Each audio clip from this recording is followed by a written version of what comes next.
Когда меня выперли отсюда, я был благодарен. И даже голос Майка говорил мне, что все еще будет хорошо.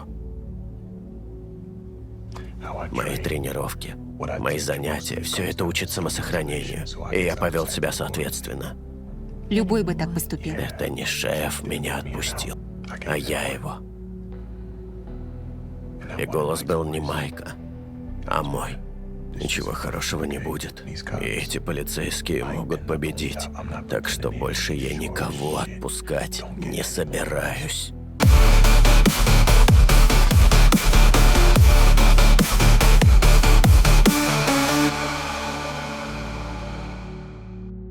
Не буду спойлерить, потому что считаю кинофильм удачным творением как для режиссера, так и для зрителей, вынужденных плавать в море пластиковых лент.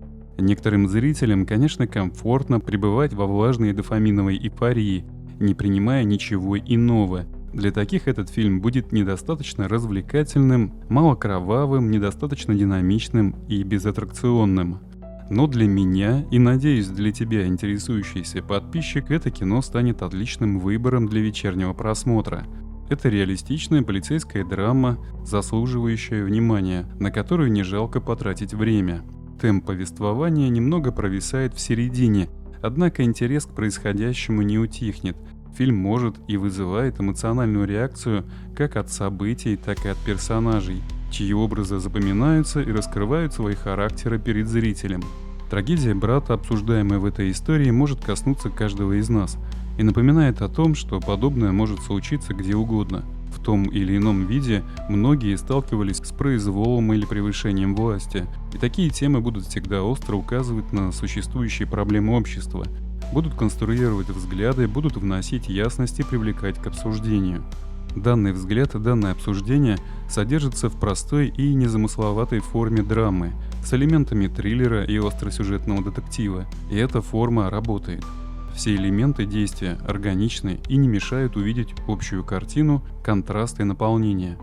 Для меня этот фильм стал маленьким праздником в череде синтетических будней с Ромулами, Бордерлендами, Акалитами и ими подобными пастеризованными кинофарсами. В контексте истории можно увидеть параллель с художественным образом, воплощенным Дэвидом Морреллом, но я бы не сравнивал этот сюжет с Рэмбо, потому что это кино говорит о деэскалации, а не наоборот. И в кинофильме это четко проговаривается персонажами. Эскалация силы, нелетальные исходы. Это сейчас модно. Деэскалация. Спасение преступников от самих себя, сохранение жизней. Поэтому любители кровавых боевиков останутся, скорее всего, неудовлетворенными.